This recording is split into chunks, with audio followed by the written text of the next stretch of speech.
आम्ही वडेट्टीवारांना अजिबात या संदर्भात काँग्रेसच्या भूमिकेला फार महत्त्व देत नाही। संजय राऊत कोणाला महत्त्व देत नाही तो त्यांचा प्रश्न आहे।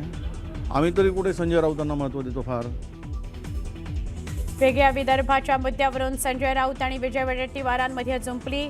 राऊतांच्या वक्तव्याला फारसं महत्त्व देत नाही म्हणत वडेट्टीवारांनी सुनावलं।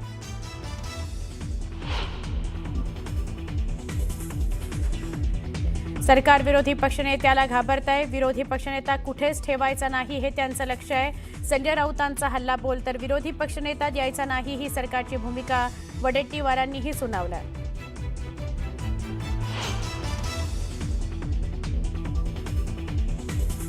अधिकाऱ्यांनी त्यावेळीच कागदपत्र तपासणं गरजेचं होतं। व्यवहार होताना अधिकाऱ्यांनी नकार द्यायला हवा होता। पुणे जमीन व्यवहाराबाबत अनौपचारिक गप्पांमध्ये अजितदादांचं मोठं विधान।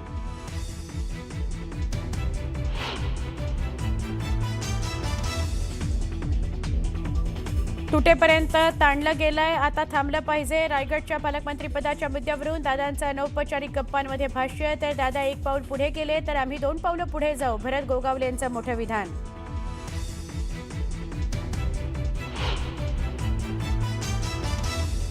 पुण्यामध्ये ठाकरे बंधूंचा एकत्र फोटो वापरत प्रचाराला सुरुवात। कोरेगाव पार्कात बाबू वागसकरांचा प्रचार। फोटोमुळे पुण्यात ठाकरे बंधू एकत्र निवडणूक लढण्याच्या चर्चांना उधाण। लहान मुलं बेपत्ता होण्याचं प्रमाण वाढल्यावरून राज ठाकरेंचं मुख्यमंत्र्यांना पत्र। रस्त्यावर भीक मागणाऱ्या मुलांसोबत त्यांचे आईवडील असतात का? त्यांची DNA टेस्ट करा, राज ठाकरेंची पत्रातून मागणी।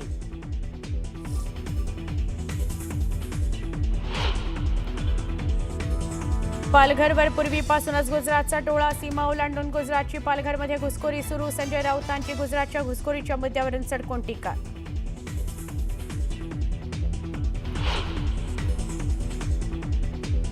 नागपूरमध्ये आदिवासी कोळी समाज बांधवांचं अर्धनग्न आंदोलन। पोलिसांकडून आंदोलकांची धरपकड।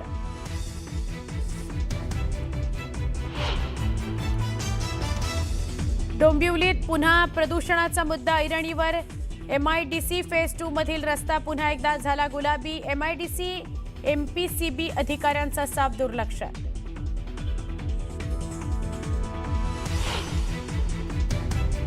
लिओनेल मेसीच्या चाहत्यांकडून स्टेडियममध्ये तोडफोड। लाडक्या मेसीला पाहायला न मिळाल्याने चाहत्यांचा संताप। चाहत्यांची घोषणाबाजी, आयोजकांवर नाराजी।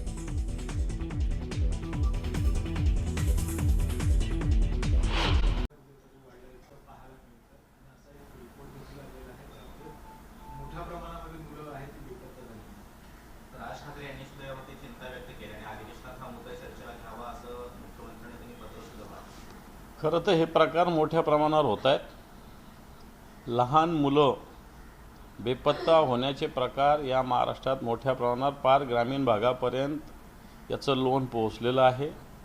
शाळेत म्हणा, अन्य ठिकाणावर म्हणा, खाऊचं आमिष दाखवून म्हणा, काहीतरी आमिष दाखवून लहान मुलं पळवायचे, नंतर पालकांना फोन करायचे, असे सुद्धा प्रकार झालेले आहे। वाटतं कायद्याचा धाक राहणे तसाच प्रकार मुलींच्या बाबतीत सुद्धा आहे। या महाराष्ट्रातून मुलीसुद्धा बेपत्ता होण्याचं प्रमाण तेवढंच आहे, जास्त आहे उलट। आणि त्यातल्या त्यात तरुण मुली, ज्या 15 ते 25 वयोगटातल्या मुली आहे, या बेपत्ता होण्याचं प्रमाणसुद्धा मोठं आहे। आपण लाडकी बहीण म्हणतो, स्त्रियांची सुरक्षितता हा विषय आपण चर्चेला जातो, परंतु ही सुरक्षितता आहे का की 15 वर्षाच्या, 16 वर्षाच्या, 18 वर्षाच्या, 20 वर्षाच्या, 22 वर्षाच्या मुली मोठ्या प्रमाणावर बेपत्ता होतात आणि त्याचा शोध लागत नाही। आता मुख्यमंत्री याला उत्तर देतील, त्या रागाच्या भरात जात असतात, नंतर पुन्हा परत येत असतात। हे नेहमीचं उत्तर आहे मुख्यमंत्र्यांचं, हे नेहमीचं उत्तर आहे। बेपत्ता समजा 10 झाल्या तर त्यातल्या 5 वापस आलेल्या आहे, पण 5 कुठे गेल्या? पण 5 कुठे गेल्या हा प्रश्न आहे ना। याला उत्तर राज्य सरकारने आत्तापर्यंत दिलेलं नाही। याच्याविषयी मला असं वाटतं एक कडवट भूमिका कायद्यातूनच घेण्याची आवश्यकता आहे। भाजपचे नेते सुधीर मुनगंटीवार अधिवेशनात बोलत असताना एका 2-3 मुद्द्यांवर आक्रमक झालेले पाहायला मिळाले। भाजपला म्हणजे सरकारला त्यांनी घरचा आलेले सुद्धा पाहायला मिळालं। एका मंत्र्यांच्या अनुपस्थितीवरून त्यांनी म्हटलं, मंत्री जर सभागृहात उपस्थित राहत असतील तर या मंत्र्यांवरती बिबटे सोडायला हवेत असं देखील ते म्हणाले। आणि घरकुलाचा मुद्दा मांडत असताना घरकुलासाठी जर 95 कोटी रुपये नसतील, अधिकाऱ्यांनी विहिरीत उडी मारून जीव द्यावा असं देखील त्यांनी म्हटलं. त्याची आक्रमकता आता मागच्या काही दिवसापासून सातत्यानं जाणवली. सुधीर मुनगंटीवार तसं बघायला गेलं तर एक संवेदनशील नेतृत्व म्हणून बघितलं पाहिजे. पक्षातीत राहून जनतेचे प्रश्न मांडणं हे काम ते सातत्यानं प्रामाणिकपणे करतात आणि मला वाटतं ती भूमिका त्यांनी मांडलेली आहे. त्याच्यामुळे याला फार काही सत्ताधाऱ्यांना त्यांनी आहेर मांडला. मला असं वाटतं अशा पद्धतीनं सत्य बोलण्याची हिंमतसुद्धा सत्ताधाऱ्यामध्ये असली पाहिजे. ती सुधीर भाऊमध्ये आहे की घरकुलाची इकडे नरेंद्र मोदीजी देशाचे पंतप्रधान हर घर छत देण्याची घोषणा करतात, जी 2016ला केलेली आहे आणि 2022पर्यंत त्यांना हर घर छत द्यायचं होतं. परंतु आज घरकुलाची परिस्थिती बघितली तर सुधीर भाऊ बोलले ते तसेच आहे की 90 कोटी रुपये द्यायला नसेल तर या अधिकाऱ्यांनी पळीभर पाण्यात जीव दिला पाहिजे. आता पळीभर पाण्यात अधिकाऱ्याने जीव देत असताना हे 90 कोटी आणायचे कुठून हे सुद्धा सुधीर भाऊंनी सांगायला पाहिजे होतं. आपल्या सरकारला ह्या गोष्टी सांगितल्या पाहिजे होत्या की अधिकाऱ्यांनी पळीभर पाण्यात जीव द्यायला. आता ते पळीभर पाणीसुद्धा अधिकाऱ्याला मिळेल का नाही मिळेल हा प्रश्न आहे. त्या सुधीर भाऊ अर्थमंत्री या राज्याचे राहिलेले आहेत. त्यांना ही सगळी पद्धती माहिती आहे. राज्य आता 9.5 लाख कोटीच्या कर्जामध्ये डुबलेलं आहे. 81,000 प्रत्येक माणसाच्या डोक्यावर कर्ज आहे या राज्याच्या, केंद्राचं वेगळंच. आणि अशा स्थितीमध्ये सुधीर भाऊनी आवाज उठवणं, मला असं वाटतं आता सुधीर भाऊ आवाज उठवत आहेत. मंत्री असताना आवाज उठवत नव्हते, ते या राज्याचे अर्थमंत्री राहिलेले आहेत.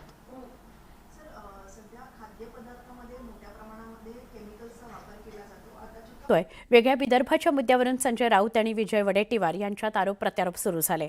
आम्ही काँग्रेसच्या भूमिकेला अधिक महत्त्व देत नाही. अनेक वेळा या मुद्द्यावरून काँग्रेससोबत वाद झालाय असं म्हणत संजय राऊत आणि विजय वडेट्टीवारांच्या वेगळ्या विदर्भ संदर्भातल्या वक्तव्याचा समाचार घेतला. तर आम्ही संजय राऊतांच्या वक्तव्याला फारसं महत्त्व देत नाही असं म्हणत वडेट्टीवारांनी राऊतांना उत्तर दिलं.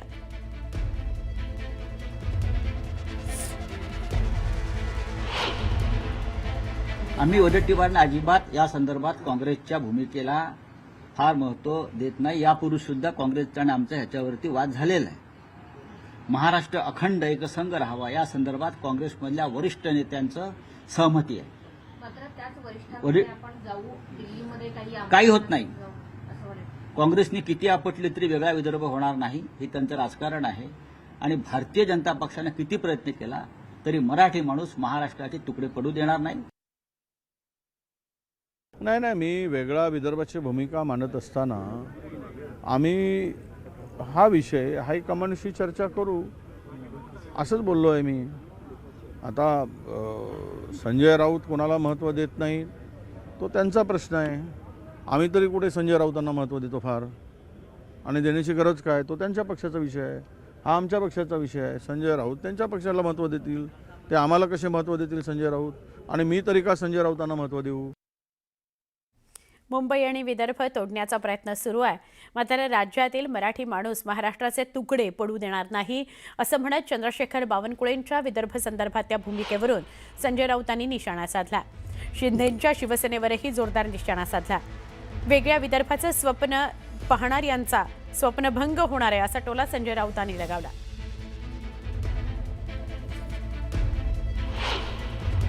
आपले पक्षीय मतभेद असतील, पण आज मुंबई तोडण्याचा प्रयत्न सुरू आहे, विदर्भ तोडण्याचा प्रयत्न सुरू आहे. या राज्याचे प्रमुख मंत्री, महसूल मंत्री चंद्रशेखर बावनकुळे, जे कॅबिनेटचे महत्त्वाचे सदस्य आहेत, ते सांगतात विदर्भ वेगळा करण्याचे आमचं काम सुरू आहे, आमचा अजेंडा आहे. आणि देवेंद्र फडणवीस त्यावर काम करतायत. त्याच्यावर मिंधे गटाचा स्वतःला शिवसेना म्हणून घेणारा एकही आमदार उसळून उठला नाही, याचा अर्थ हे अमित शहाचे मिंधे आहेत. तुमच्या कॅबिनेटमधला एक मंत्री महाराष्ट्र तोडण्याची भाषा करतो आहे आणि तुम्ही स्वतःला शिवसैनिक म्हणवणारे बर्फाच्या लादीवर बसल्यासारखे बसून आज थंडगार लोळागोळा होऊन, याचा अर्थ तुम्ही अमित शहाच्या दबावाखाली आहेत. आणि अमित शहाचा जो अजेंडा आहे मुंबई आणि विदर्भ तोडण्याचा, त्याला तुम्ही छुपा पाठिंबा देत आहे, हे स्पष्ट होत आहे. यांचे मुख्यमंत्री देवेंद्र फडणवीस यांना पत्र लिहिण्यात आल्याचं समजतंय. राज्यातून लहान मुलं बेपत्ता होण्याचं प्रमाण वाढत आहे. या संदर्भात फडणवीसांना पत्र लिहिण्यात आलेलं आहे. याकडे गांभीर्यानं लक्ष देण्याची गरज असल्याचं राज ठाकरे यांनी म्हटलं आणि त्यांनी पत्राद्वारे याबाबत मागणी केली आहे की रस्त्यावर भीक मागणाऱ्या मुलांची DNA टेस्ट करा, अशी मागणी राज ठाकरे यांनी या पत्रातून केलेली आहे. बस स्टँडवर लहान मुलं, भीक मागणारी मुलं ज्यांच्यासोबत आहेत त्यांची DNA टेस्ट करावी, अशी मागणी राज ठाकरे यांनी मुख्यमंत्र्यांना जे पत्र लिहिलं आहे त्या पत्रातून केली आहे. या पत्रावर मुख्यमंत्र्यांकडून काही उत्तर येतं का ते पाहावं लागेल. मात्र राज ठाकरे यांनी मुख्यमंत्र्यांना पत्र लिहिलंय आणि याकडे गांभीर्यानं पाहावं असं म्हटलंय.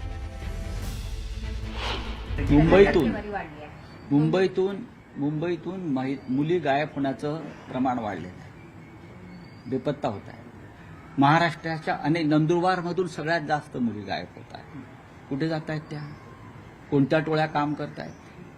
महिला लाडक्या बहिणींच्या संदर्भात फक्त 1,500 रुपयांवरच तुम्ही महिलांना खुश ठेवताय. महिलांवर अत्याचार होत आहेत, महिला पळवल्या जात आहेत, पलायन केलं जात आहे, मुली पळवल्या जात आहेत. त्याच्यावर कधी फडणवीस आणि मिंग ते बोलत नाही. काही अल्पवयीन मुलं आहेत, काही अल्पवयीन मुली आहेत.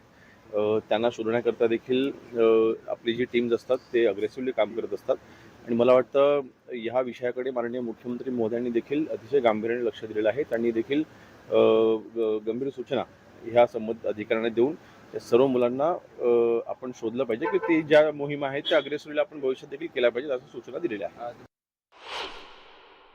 काही अल्पवयीन मुलं आहेत, काही अल्पवयीन मुली आहेत.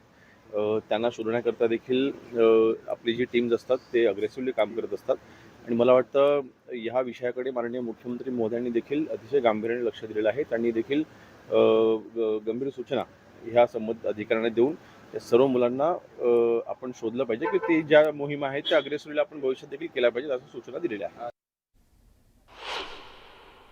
असं घडलेलं नाही. सभागृहामध्ये या विषयासंदर्भात ज्या वेळेला प्रश्न उपस्थित झाले किंवा लक्षवेधी किंवा जे काही सभागृहाचे आयुध आहेत त्या आयुधानुसार ज्या वेळेस हा विषय सभागृहामध्ये आलेला आहे त्या वेळेस गृहराज्यमंत्री म्हणून आम्ही ज्याच्याला आम्हाला जबाबदारी दिली असते त्यावेळेस पंकज भुयार साहेब आणि मुख्यमंत्री महोदय असतातच. त्यामुळे असं कधी घडलेलं नाही.